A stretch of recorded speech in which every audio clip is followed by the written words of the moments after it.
இந்த big Boss season 8ல் இருக்கக்கூடிய கண்டஸ்டன்ஸில் பாதி பேர் வந்து லவ் கண்டென்ட் கொடுக்கணுன்றதுல ரொம்பவே குறியாக இருக்காங்க. அதை வந்து நம்ம பார்த்துட்டு இருக்கோம். ஒரு பக்கம் நாடக காதல் போய்கிட்டு இருக்கு, ட்ரை பண்ணிட்டு இருக்காரு ஒருத்தர், இப்போ தான் ட்ரை பண்ணிக்கிட்டு இருக்காரு. இன்னொரு பக்கம் ஆல்ரெடி இவங்களை பற்றி நம்ம பேசியிருக்கோம், சௌந்தர்யா மற்றும் ஜெஃப்ரி. இவங்களுடைய சில ஆக்டிவிட்டீஸ் வந்து சரியில்லை, ரொம்ப நேரம் ஒன்றா உட்காந்து பேசிகிட்டு இருக்காங்க. இது பார்க்குறதுக்கு வந்து நமக்கு பழைய சீசனில் வந்த 2 கண்டஸ்டன்ஸாக ரிப்பீட் பண்ணுற மாதிரி இருக்குது அப்படின்னு நம்ம சொல்லியிருந்தோம்.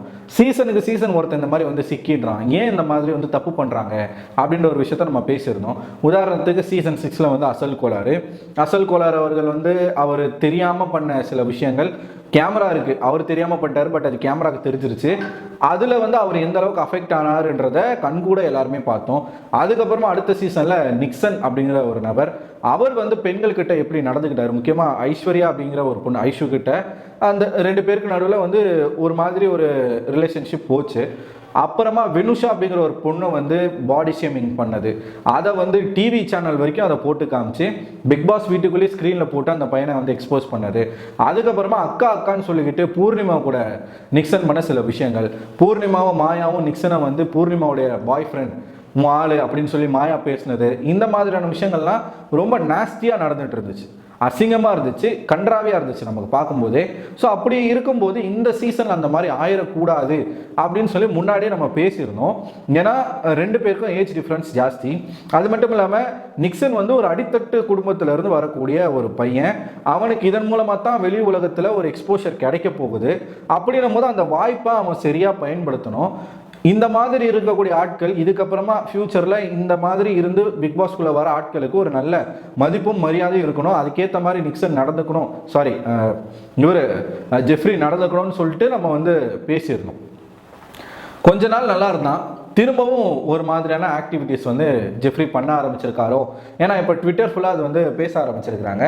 சௌந்தர்யா கிட்ட கொஞ்சம் அத்துமீறி நடந்துக்கிறாரு பழைய மாதிரி. இந்த போன வாரத்தில் நடந்த அந்த பாவக்காய் ஜூஸு, அந்த நிலவேம்பு குடிநீர், கபசுர குடிநீர் குடிக்கிற அந்த டாஸ்க், அந்த நாமினேஷன் ஃப்ரீ பாஸ் அன்னைக்கு வந்து எப்படி மேன் ஹேண்டில் பண்ணார் சௌந்தர்யாவை அப்படிங்கிறத நம்ம பார்த்தோம். பிடிச்சி அவங்கள ஒரு மாதிரி அங்கே இங்கேன்னு பிடிச்சி கேமரா முன்னாடி போய் நிற்க வச்சது, சுனிதாவுடைய கழுத்தில் போய் வந்து இப்படி பிடிச்சது, தொடர்ச்சியாக அன்ஷிதாவை வந்து நேற்று கட்டி பிடிச்சிக்கிட்டு தூக்கி சுற்றுறான் அன்ஷிதாவை. இது ஏன் இந்த மாதிரி வந்து பண்ணணும்? இந்த அக்கா தம்பின்ற கான்செப்டே இங்கே தேவையே கிடையாது. அக்கா தம்பி அப்படின்னாலும் டிஸ்டன்ஸ் மெயின்டைன் பண்ணணும். இது வந்து ஒரு ரியாலிட்டி ஷோ, மக்கள் பார்க்குறாங்க, 60-65 கேமரா அங்கே இருக்குது, ஒவ்வொருத்தருக்கும் ஒவ்வொரு கண்ணோட்டம் போகும், சரிங்களா? இப்போ ட்விட்டரில் பயங்கரமாக இதை தாக்கி பேசிகிட்டு இருக்காங்க. ஒரு பக்கம் அப்படி இருக்கிறப்ப இன்னைக்கு வந்து ஜெஃப்ரி என்ன பண்ணிட்டு இருக்காரு அப்படின்னு பார்த்தீங்கன்னா, நேற்று அன்ஷிதாவை தூக்கி அப்படி சுற்றுனதெல்லாம் ரொம்ப தவறான ஒரு விஷயம். அதுவும் இப்படி ஃப்ரண்ட்டில் அன்ஷிதாவை இப்படி பிடிச்சிக்கிட்டு தூக்கி சுற்றுறான், அது தப்பு. அவங்கன்னா குழந்தையா, சின்ன என்னமோ 5வது 6வது படிக்கிற பொண்ணு மாதிரி நினச்சிக்கிட்டு அவ்வளோ பெரிய பொண்ணை தூக்கிட்டு சுற்றினார். சரி, அதுதான் ஒரு பக்கம் அப்படி இருக்குதுன்னு பார்த்தா, அடிக்கடி சௌந்தர்யாவுடைய மடியிலேயே படுத்திருக்காருங்கிறார் ஜெஃப்ரி. அக்கா தம்பி நீங்கள் என்ன இப்படி தப்பாக பேசுகிறீங்க? எனக்கு புரியுது, எல்லாரும் அப்படி பார்க்க மாட்டாங்க, தப்பு. கொஞ்சம் டிஸ்டன்ஸ் மெயின்டைன் பண்ணணும். அவ்வளோ க்ளோஸாலாம் வந்து நம்ம இருக்க வேண்டிய அவசியம் கிடையாது. இது வந்து பிக் பாஸ் வீடு, அவங்க வீடு கிடையாது. வெளியில் போய் நீங்கள் என்ன வேணால் பண்ணிக்கோங்க. இந்த வீட்டுக்குள்ளே இந்த மாதிரி பண்ணிங்கன்னா பேச தான் செய்வாங்க.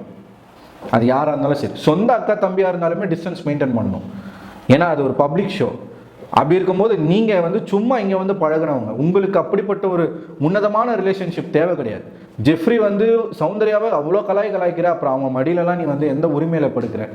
இதை தாண்டி என்ன தெரியுமா பண்ணுறான்? படுத்துக்கிட்டு இருக்கான் மடியில், ஒரு பக்கம் அவங்களோட கையை வந்து எடுத்து இந்த நெஞ்சு மேலே வைக்கிறான், இன்னொரு கையை எடுத்து அவனே வந்து கை எடுத்து அவன் தலைமுடியில் வச்சு முடியை கோதி விட சொல்கிறான்.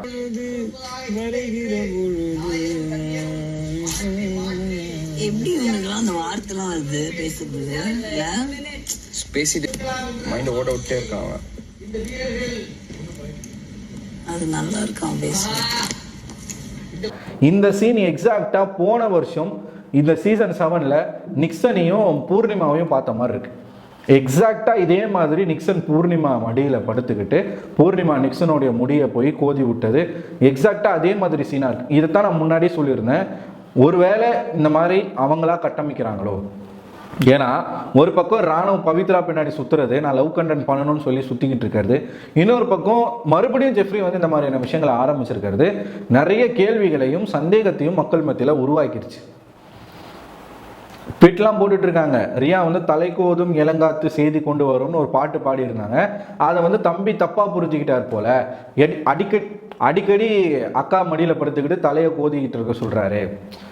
ரெண்டு பேருமே நீங்கள் உட்காரும் போது கூட நீங்கள் பாருங்களேன், சௌந்தர்யாவும் இவர் ஜெஃப்ரியும் உட்காரும் போது கூட கால் மேலே ஒருத்தர் கால் போட்டுட்டு ஜெஃப்ரியோடைய கால் வந்து அவங்க கால் மேலே இருக்கும், இல்லைன்னா சௌந்தர்யாவோட கை வந்து ஜெஃப்ரியோட தொடை மேலே இருக்கும். இது என்ன ஆகுதுன்னா, வெளியில இருந்து மக்கள் பார்க்கும்போது 1000 பேர் 1000 விதமாக பார்ப்பாங்க. நான் என்ன சொல்கிறேன், இது வந்து பார்க்குற பார்வையில் தான் இருக்குது அப்படின்ற ஒரு பேச்சே இங்கே வேணாம். கொஞ்சம் தள்ளி உட்காருங்க, என்ன ஆயிரப்போகுது? சரி, ஏதோ பேசுகிறீங்க, தள்ளி உட்காந்து பேசுங்க. ஏன் மடியில் தான் படுக்கணுமா? எதுக்கு? தேவையில்ல அது அப்படின்னு கலைச்சி போயிட்டீங்க. இல்லை எதனா போருக்கு எதனா போயிட்டு வந்தீங்களா? ஒன்றுமே பண்ணல. காலையிலேருந்து ஒரு டாஸ்க்கு கூட நடக்கலை, சும்மா ஜாலியாக தான் இருக்கிறீங்க.